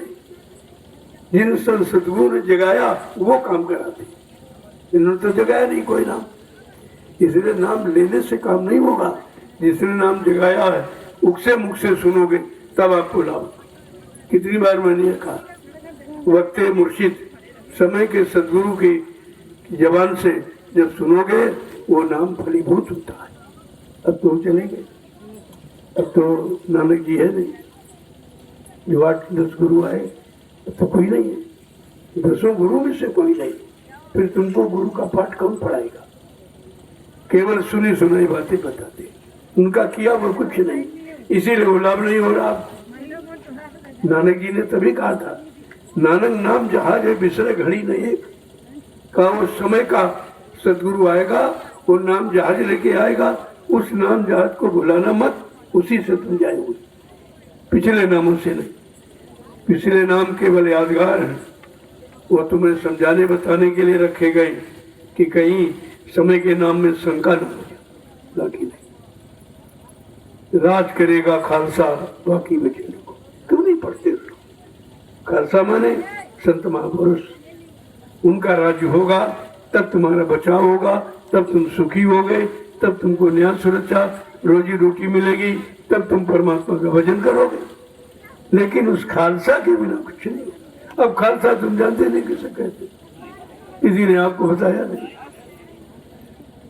जब सत्संगों में आओगे तब वो भी संतों के परमार्थी वचन सुनोगे तब जानकारी। किताबें जानकारी नहीं आपको देती, क्योंकि जिन किताबों का जिसने अनुभव किया, अपने जीवन में उतारा है, वो आपको बताएंगे किताबों की सच्चाई क्या है। जय गुरुदेव नाम प्रभु का। चलिए ले लो, और इसके बाद भंडारे का पैसा वो भी ले लिया करो, थोड़े ले लिया करो, अपने भोजन में मिला लो घर में। आप पता चल जाएगा कि तुम्हारी रसोई का भोजन और भंडारे के भोजन का क्या अंतर है। और तुम सब कुछ तुम्हारे पास होते हुए भगवान ने तुम्हारे मुंह बंद कर दिया, तुम इधर आ ही नहीं पा रहे हो। ये मुफ्त में लूट रहा, लूट भी नहीं पा रहे हो। इतनी तुम्हारी बुद्धि खराब है कि ये जो चीज लुटाई जा रही, जिसके लिए कहा राम नाम की लूट है, लूट सके नहीं को, अंत समय पछताएगा जब प्राण जाएगी झूठ। एक समय ऐसा आएगा प्रभु नाम की लूट मचेगी। अगर लूट सकते तो लूट लेना, नाम तुम्हें पछताना पड़े। आज वही वक्त है, आज प्रभु नाम को लुटाया जा रहा। ने प्रभु नाम की चर्चा आपने कहीं सुनी नहीं हो, कहीं नहीं। पहली बार नैमिषारण्य से आप सुन रहे, पहली बार, क्योंकि तुम्हारा वादा प्रभु नाम से, वो राम नाम सीताराम वायुगुरु से नहीं है, तुम्हारा है वक्त मुर्शिद समय के सदगुरु। बात ही नहीं समझ पा रहे। उन्होंने किसी संत ने नहीं कहा कि हमारे जाने के बाद दूसरा आएगा, हमारे जाने के बाद दूसरा आएगा, वो वही चीज देगा जो मैं दे जा रहा हूँ, या हमारे से आगे चलाने की बात करेगा। तो उनको पकड़ लेना, आगे चलना, फिर कोई आ जाए उसको पकड़ लेना, फिर आगे बढ़ना। धीरे धीरे धीरे धीरे इन गुरुओं की सहायता से तुम आगे चले जाओगे। लेकिन तुम्हारे भी पहचाने नहीं, कुछ नहीं। इतना खान पान खराब कर लिया है, तुम्हारी बुद्धि अच्छे सच्चे काम में निर्णय ही नहीं लेगा कि हमको क्या करना चाहिए, क्या नहीं करना चाहिए, कैसा भोजन करना, कैसा भोजन नहीं करना, किनके साथ रहना, किनके साथ नहीं रहना, किनको छूना, किनको, यह सब छुआछूत है। छुआछूत तो बुरे कर्मों की, बुरे खान पान की, जात पात की कोई छुआछूत नहीं। ये जात पात तो तुमने यहाँ बना दी, परमात्मा ने केवल इंसान बनाया, इंसान।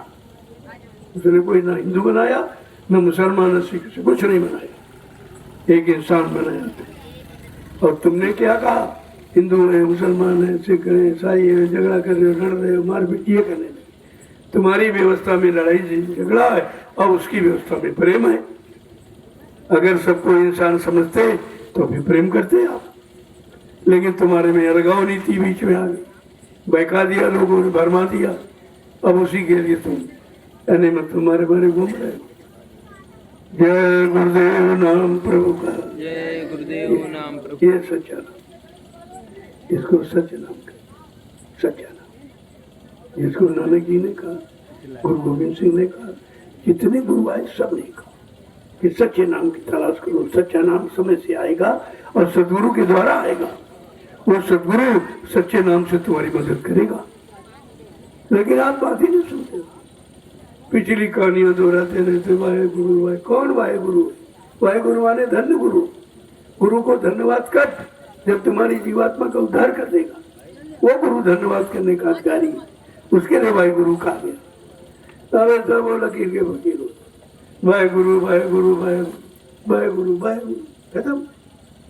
वाह गुरु वाह गुरु वाह गुरु। अगर तुम न मिलते तो हमको परमात्मा नहीं मिलता। वाह गुरु वाह गुरु, उसके नहीं लिखा कि तुम पढ़ते ही कहाँ हो, तुम समझते ही कहाँ हो। संतों के शरण में जाओ तब तुमको संत ज्ञान मिलेगा, संतों की महिमा का पता चलेगा, तब तुमको लाभ मिलेगा। ऐसा मिलने वाला कुछ नहीं, कुछ नहीं मिलेगा। जय गुरुदेव नाम प्रभु का।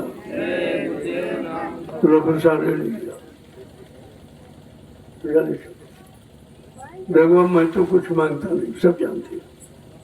तुमको अगर कुछ करना है कि हमारे पास समय नहीं है, बाल बच्चों से फुर्सत नहीं है, खेती दुकान दफ्तर से फुर्सत नहीं है, अगर तुम अपनी गाड़ी कमाई से लाभ लेना चाहते हो, ये दान पत्र लकाश में डाल दीजिए। इसमें और इसी धन से मैं तुम्हारी व्यवस्था करूँ। ये की ये जमीन तुम्हारे धन से कर, मेरे पास तो कुछ नहीं, मैं तो फकीर हूँ, मेरे पास कुछ नहीं। ये तुम्हारी गाड़ी कमाई से देखिए कितनी बड़ी व्यवस्था बनी है। ये कोई नहीं कर सकता सृष्टि में। एक घर मकान बनाना मुश्किल है, मैंने 7 आश्रमों का निर्माण किया हूँ, ये छोटी बात है।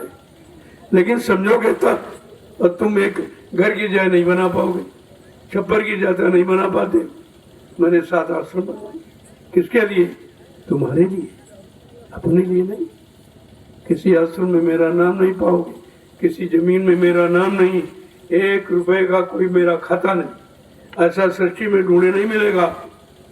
हमको कुछ नहीं चाहिए, हमको जीवों की व्यवस्था चाहिए कि आपकी व्यवस्था हो जाए और आप सब लोग घर गृहस्थी परिवार में भजन करने लगो। मेरा उद्देश्य तो भजन कराने का। अब वो परेशानियां हैं, मुसीबतें हैं, समस्याएं हैं, उन समस्याओं के लिए मैं 4 आने तो कुछ बात करता हूँ, लेकिन 12 आने अध्यात्म ही करता हूँ। हमारी दूरदर्शी व्यवस्था 4 आने केवल व्यवस्था के लिए और 12 आने अध्यात्म, उसको भी आप नहीं समझ पाओ। दूरदर्शी का मतलब क्या?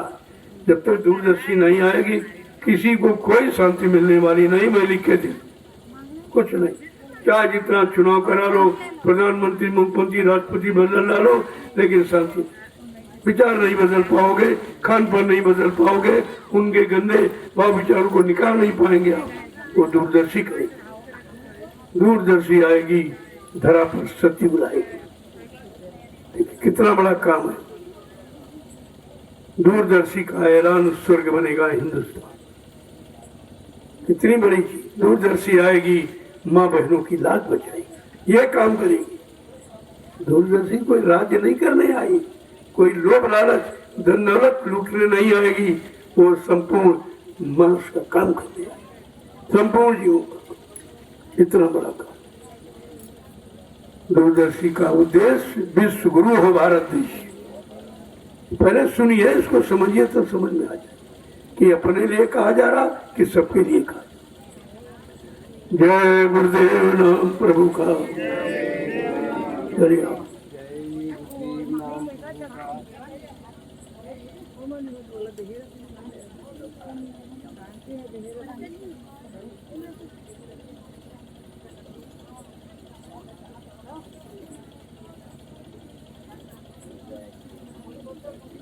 ये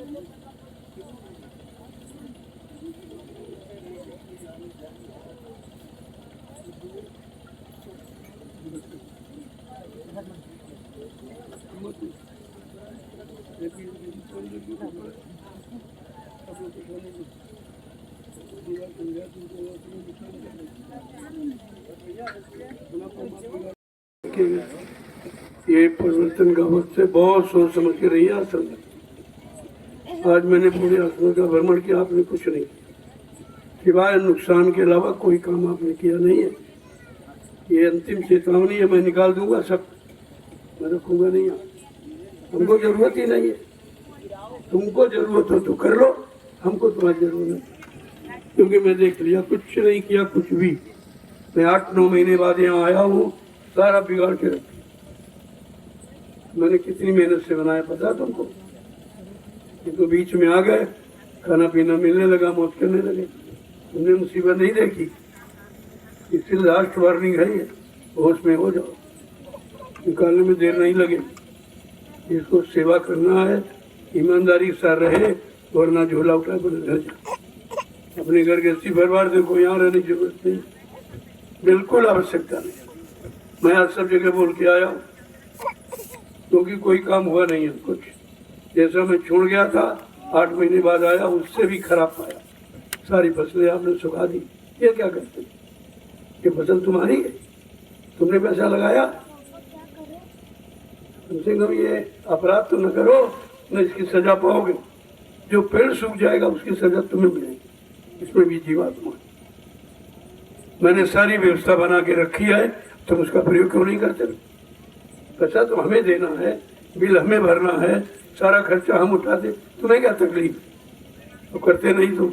आज हम सब देखे आए, इतना हमको कष्ट हुआ है, इतना हमको अपनी बीमारी का कष्ट नहीं है जितना फसल का कष्ट, जो हमने बहुत मेहनत से 15 साल में तैयार किया। तुम एक झटके में बिगाड़ के रख देते, क्योंकि तुम्हें न कुछ करना पड़ा, न कुछ खर्चा जेब से देना पड़ा। बनी बनाई व्यवस्था मिली है, तुम उसको रख नहीं पाए, बिगाड़ रहे हो। ये सब कहते सुखा दिया आपने इधर, ये क्या किया? ये क्या किया? किसने आपसे कहा? तुम्हें आके मालिक हो क्या? समझदारी से काम लो तो 1 मिनट लगेगा, भगा दूंगा, 1 मिनट में भगा दूंगा सब। मैं पहले भी था अकेला और आज भी अपने आप को अकेला ही समझता। तुम्हारे किसी से कोई उम्मीद नहीं, काम की कोई उम्मीद नहीं। मैं सारी व्यवस्था दे रहा हूँ तब तुम रह रहे। अगर रोटी कपड़ा न दूं तो तुम भाग्य हो गए, टिक नहीं सकते। इसलिए बहुत समझ के रहने की जरूरत है। मैं इतना सीधा नहीं हूँ जितना आप समझते हो, ये समझ लीजिए। 1 मिनट नहीं लगेगा, भाग जाओगे। अभी तुम्हें कुछ कराता ही नहीं। अगर अपने पर आ जाओ तो तुम यहाँ रुक नहीं पाओगे। इसलिए बहुत समझदारी के साथ यहाँ रहिए आप। ये परिवर्तन का समय है, देर नहीं लगेगा, चुटकी बजाते चले जाओ, भाग जाओगे। जरा सा अगर तुमने नहीं करना, हट जाइए आप। मेरे पास बहुत आदमी, मतलब अकेला था तब नहीं घबराया, आप तो मेरे पास लाखों आदमी, तो तुम्हारी जरूरत ही नहीं। अब मैं अन्य प्रांतों को, लोगों को सेवा का अवसर, उत्तर प्रदेश का कोई व्यक्ति नहीं रखूंगा। सब चोर है, कोई काम की चोरी, कोई समय की चोरी, कोई सामान की चोरी कर रहा, इसलिए मैं रखना नहीं चाहता। सुन लीजिए आप कान खोल कर, मेरे को कैसे को तो बिल्कुल बाहर के प्रांतों से बहुत अच्छे लोग, झारखंड के लोग जब से आते जिलाबाद में, क्योंकि उनका उद्देश्य है सेवा और तुम्हारा उद्देश्य लापरवाही। तुमने लापरवाही सिवा क्या किया? बताया, क्या बनाया तुमने? आश्रम उत्तर प्रदेश में बने सारे आश्रम, क्या तुमने किया आश्रमों के प्रति? कुछ किया है? ये बाहर के लोगों ने सेवा दी, मैं उससे मैंने जमीन खरीदी, यहाँ के लोगों से नहीं कुछ हुआ, कुछ भी नहीं हुआ, सिवाय बिगाड़ के अलावा तुम कुछ कर नहीं सकते। इसलिए मैं सख्त खिलाफ हूँ। बिल्कुल मैंने भी कह दिया था कि 6 जिलों के लोग हमारे आश्रम के अंदर नहीं आएंगे। आओ अपना बाहर रहो, अपना बनाओ, खाओ, घर चले जाओ, यहाँ नहीं आओगे। क्यों कह रहा हूँ कि हमें हमदर्दी नहीं है, लेकिन तुम्हारे काले कारनामों के कारण कहना पड़ा। कुछ नहीं किया तुमने। अगर बाहर की संगत न होती तो यहाँ कुछ नहीं होता। तुमने अपने बैठने तक की जगह नहीं बना पाई, और मैंने बनाई, उसको शुद्ध नहीं रख पा रहे, गंदा कर दो। ये सब क्यों करते? तुम देखते नहीं कुछ क्या?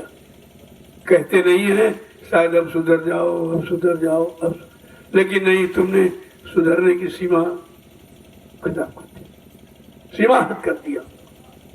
इसलिए मुझे आज कहना पड़ा है, अब कहूँगा नहीं, करके दिखाऊंगा कैसे कैसे लोगों की जरूरत है, कैसे कैसे लोग यहाँ रहेंगे, क्योंकि आगे सतयुग आ रहा है। तुम्हारे जैसे गंदे खान पान कर्म करने वाले लोगों को जगह यहाँ नहीं मिलेगी।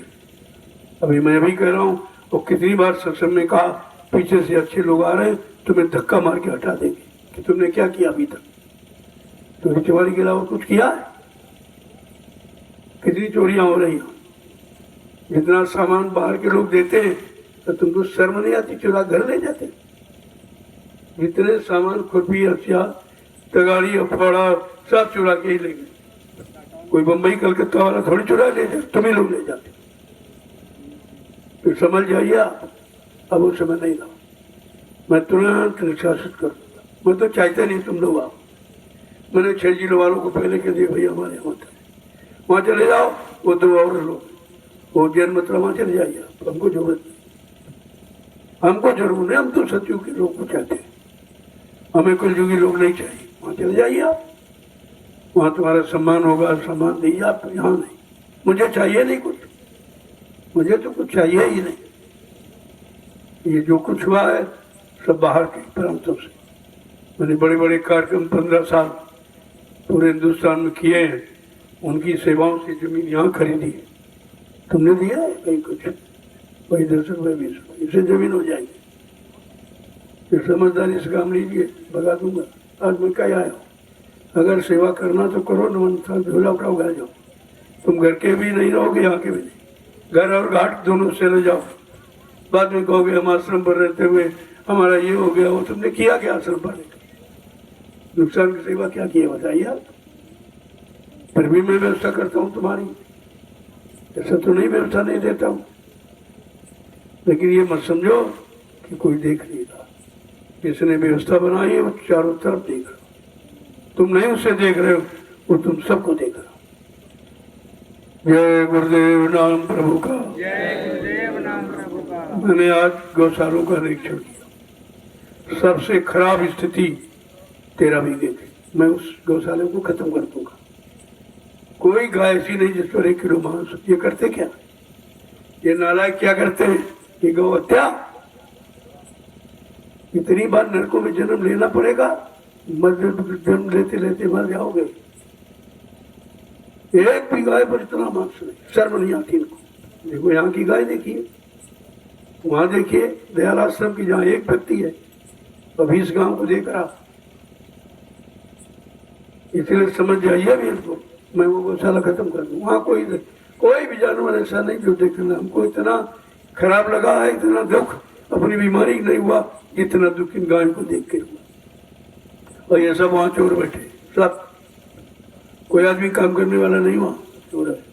मैंने आज कह दिया झोला उठा घर जाओ, ये हमसे खराब कोई नहीं होगा, तो समझ लेना। यही तो मैं सेवा करते हूँ, ये तुम्हारी सेवा का मतलब है। जैसे मैं जाता हूँ गाय इतनी रमाती देखकर कि मैं वो गाय कानपुर से लाया था।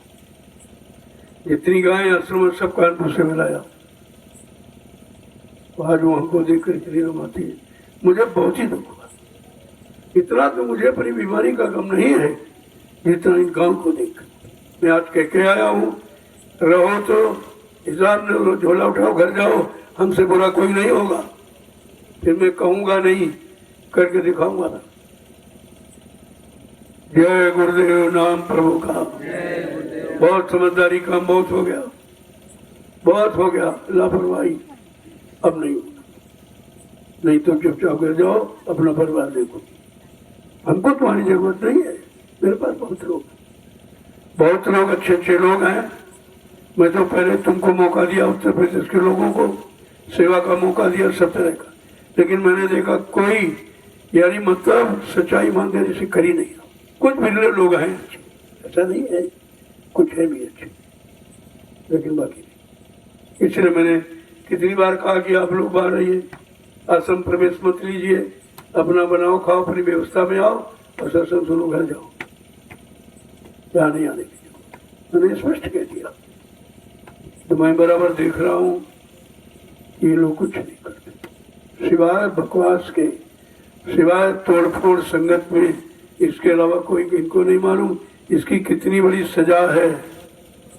कहा गया था मैंने ये जीव बड़ी मेहनत से खड़े किए, तुम्हारे कर्तव्य है इन जीवों को हटने मत देना, इधर उधर भटकने मत देना, लेकिन तुम कर क्या रहे हो?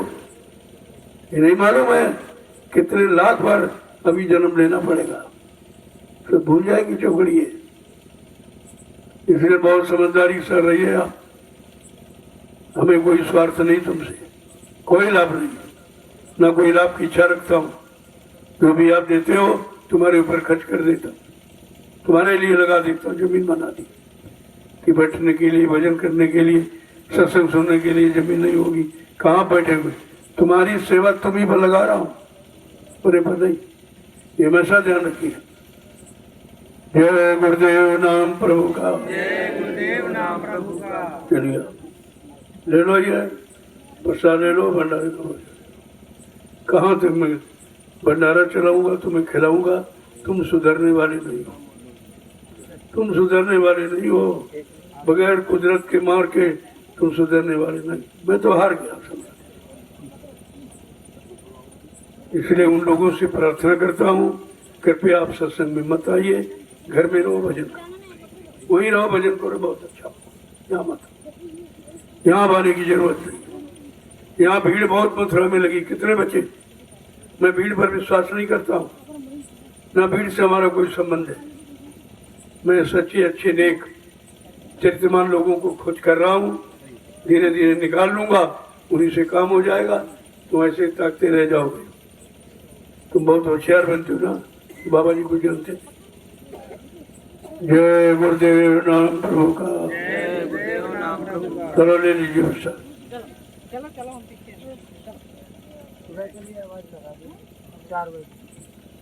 देखो कल 4 बजे थोड़ा जल्दी जाइए, गोबर की खाल लाना टोपिया से, यहाँ से एक ठेका लगाइए। बरसात के बाद पानी हो जाने पर वो खाद डूब जाती है, फिर नहीं मिलेंगी आपको। इसलिए अभी उसको जल्दी से ले आओ, ताकि ये खेती तुम्हारी ठीक हो जाए। और ये खेती में जो भी होता है तुम्हारे भोजन, तुम्हारा भोजन है, वो भंडारे का सामान है।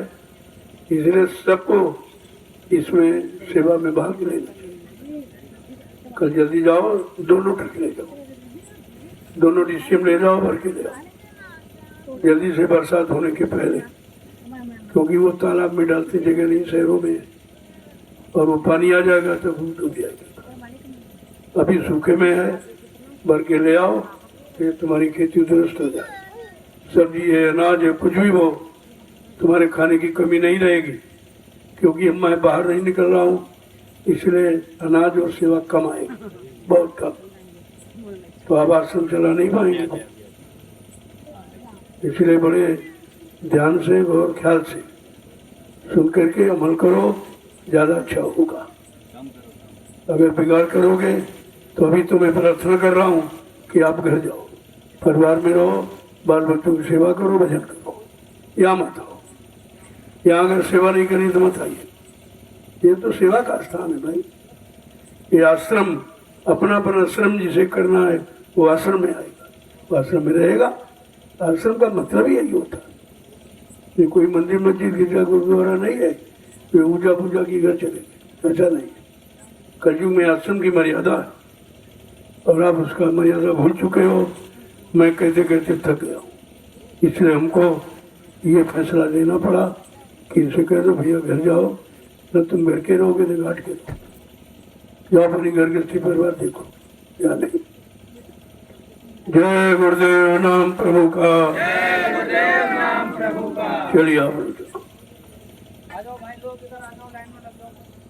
कल सुबह जल्दी जाओ, ताकि धूप न हो। धूप आ जाने के बाद तुम खाना तुमको वही मिलेगा। वो प्रेमी खाद भी देते हो, भोजन भी देते हो, उनको देखिए आप पहले, उनको देखिए, उनके भाव देखिए। वो वहाँ खाद भी भरवाते हैं और भोजन भी खिलाते हैं आपको और खाद देते हैं। ये सबके बस की बात नहीं है, हर आदमी ऐसा करता। तो आपको तो केवल लाना ले आओ, ला करके अपनी भूमि को उपयोग बना लो ताकि इसमें हर चीज पैदा होने लगे, आपके भंडारे में कमी न हो। क्योंकि भंडारे तो बंद नहीं होते, हमें मजबूरन बंद करना पड़ता जब तुम सेवा नहीं करते। जो बेचारे सेवा करते वो बाद में ये थाली लौटाने के पहले पहुंच जाते, पहले निपटा देते थे, उन बेचारों को भोजन ही नहीं मिलता। इसलिए हमें नियम बनाना पड़ा कि आप भंडारे बंद करते, अपना बना बनाओ खाओ, ज्यादा अच्छा। ये निर्णय लेना पड़ा तुम्हारी इस सुनादानी को देखकर कि तुम अब आ जाने वाले हो नहीं, हमको कोई ना कोई व्यवस्था बदलनी पड़ेगी। अभी और बदलूंगा, अभी तो कह रहा हूँ जब बदलूंगा तब कोई बिरला टिकेगा। ये संत मत बहुत कठिन है, वो तो मैंने सरल बना के रखा है इसलिए तुम टिके हो, और जिस दिन शक्ति कर दूंगा भाग जाओगे, तो रुक नहीं पाओगे। इसलिए वो समय ना आए कि हमें कुछ करना पड़े। जय गुरुदेव नाम प्रभु का। जो भी करो सच्चाई ईमानदारी से करो, अगर नहीं करना तो घर जाओ, ताकि घर गृहस्थी तुम नहीं करे, वो भी बिगाड़ोगे ये भी बिगाड़ो। ना हरि भजन घर सुख पाए, बिरथा ब्याह गई दुई माते प्यारे एको नहीं भाई, एक भी नहीं कर पाओगे। घर गृहस्थी परिवार भी बिगाड़ डालोगे और इधर कुछ पा नहीं पाओगे, क्योंकि इधर सेवा का भाव नहीं है। तुम्हारे अंदर भाव ही काम सेवा है, वो तो मैं कहता हूँ तब तुम करते हो, अपने मन से नहीं। मैं 8-9 महीने नहीं आया, क्या किया आपने? सब देख के आया हूँ, साथ देख कर आया, कुछ भी नहीं हुआ। जैसा छोड़ गया वो गुस्सा भी नहीं मिला, सारी फसलें आपने सुखा के रख दी। ये गायों के लिए चारा, ये तुमको सुखाने का अधिकार दिया, ये गौ सेवा का अधिकार मिला। ऐसी दया करो गुरुदेवा, गौ संत की भव्य सेवा। केवल 2 की सेवा है कलयुग में, गौओं की और संत की, तीसरी कोई सेवा नहीं। तो तुम ये कर क्या रहे हो? अपराध, ये पाप लाद रहे हो। मालूम है इसका इल्जाम कितना बुरा है। जय गुरुदेव नाम प्रभु का। इसलिए मैं सोलर का इंतजाम कर रहा हूँ, क्योंकि बिजली आएगी नहीं। मैं पहले आपसे कहा था 80 में ही कि आगे बिजली डीजल पेट्रोल सब खत्म हो जाएंगे, इसलिए अपनी व्यवस्था खुद रखो बनाओ। इसलिए मैं सौर ऊर्जा का इंतजाम कर रहा हूँ। अभी पानी की अपनी व्यवस्था, खाने की अपनी व्यवस्था, रहने की अपनी व्यवस्था, किसी के सहारे हम आपको होने नहीं दूंगा। मेरा तो उद्देश्य है, लेकिन तुम वो काम ही नहीं करते, फिर हम क्या करेंगे? जब कहना नहीं मानोगे तो हम कौन सी मदद कर पाएंगे? इसलिए जो भी चीज है उसको बरकरार, ये पौधा है, ये स्थावर जीव है, इन पर जीवात्मा, इनमें समय पर पानी, समय पर खाद, ये भोजन है उनका। नहीं दोगे तो परिणाम क्या होगा? कभी पढ़ा है तुमने? कुछ नहीं मालूम।